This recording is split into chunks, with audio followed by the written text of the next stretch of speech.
All right, thank you very much. Hello, everybody. Yes, it's your good friend Possible here, and I'm gonna tell you something. I'm gonna be gentle with this movie. I'm gonna be very gentle, which is something I normally don't do, as you've probably already noticed. I don't know if you've ever seen any of my other reviews. I've over 100 now, so I gotta be excited about that. I was kind of shocked when I saw that number, but then again, I've been doing this longer than I thought I would be. So, kudos to, kudos there. Um, but no, I'm going to be gentle with this movie because this is not professional grade. This is not something where you expect greatness. This is something where you're just glad they finished the movie, period. Okay? What movie am I talking about? I'm talking about Saturday Morning Massacre, aka Saturday Morning Mystery. Basically, don't listen to what the bottom part says. Scooby-Doo meets the Evil Dead? Kind of. More of a Scooby-Doo meets Kick-Ass, okay? What they're trying to do is they're trying to bring Scooby-Doo into the real world and show you what it would be like. There's also some Evil Dead element to it, but basically, very, very difficult movie to get into. Very difficult movie to enjoy, because I have to admit, you just didn't care about the characters, and just when you thought you do care about the characters, you kind of lose that respect really fast. I really struggled with this movie a lot, as you can tell. Basically, you have a story of the investigators, and yes, they do look like somewhat and act like somewhat their counterparts, starting from left to right, ignoring the police officer played by that gentleman. I'm sorry I didn't get his name. I actually wrote down all the other names, but forgot to get him. He did a great job. No complaints about this gentleman right there. And he doesn't even have a name. He does have a name, just so you know. But you start off with Daphne, played by Ashley Spillers. In the far back, you've got Shaggy, played by Johnny Mars. And Johnny Mars, I have to admit, the only person who I felt was dedicated to his character. Everybody had their part in it, and everyone played their part fine, but Johnny Mars was the only person who was willing to take his part and connect it with his cartoon counterpart. He had the same mannerisms and the same discussion as his. One thing that I always disagree with Shaggy gets the raw end of the stick because everyone takes him to be a pothead junkie, you know? And he was just, he loved food. The guy ate all the time, but he gets this raw deal where everyone takes him as a junkie. That said, continuing along, we've got Josephine Decker as Velma.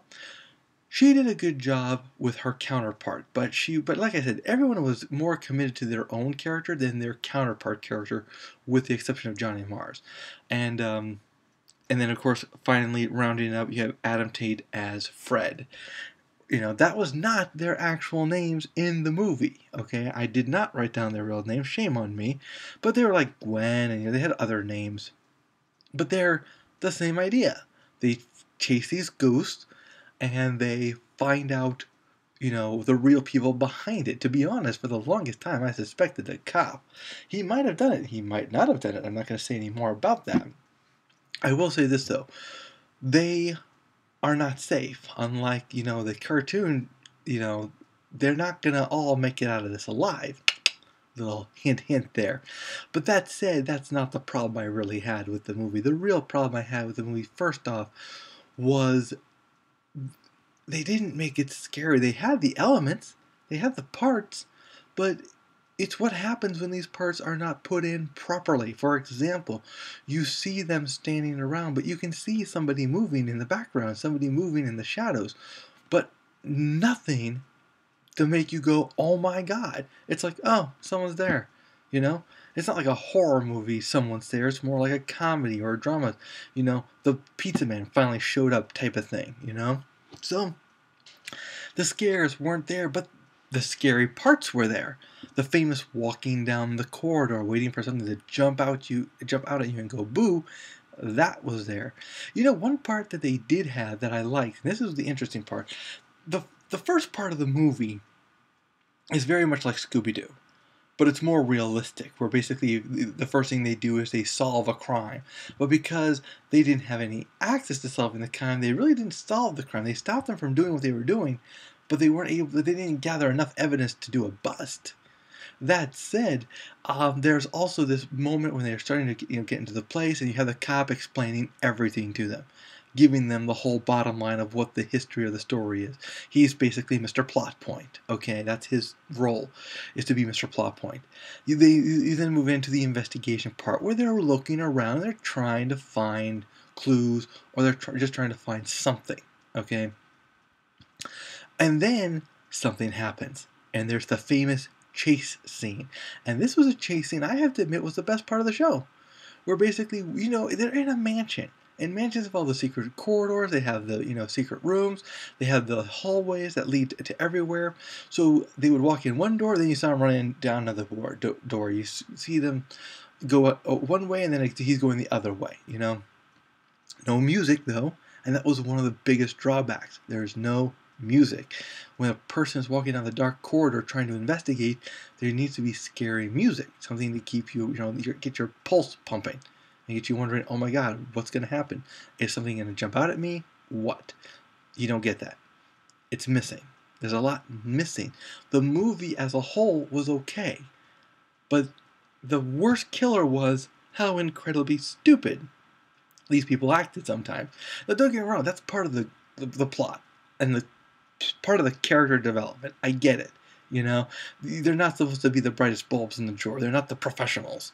They're a bunch of kids trying to investigate crimes, but they're the dumbest detectives you ever saw in your lives. And there are moments you just want to jump in that screen and kill them yourself. But it is bloody. It is gory.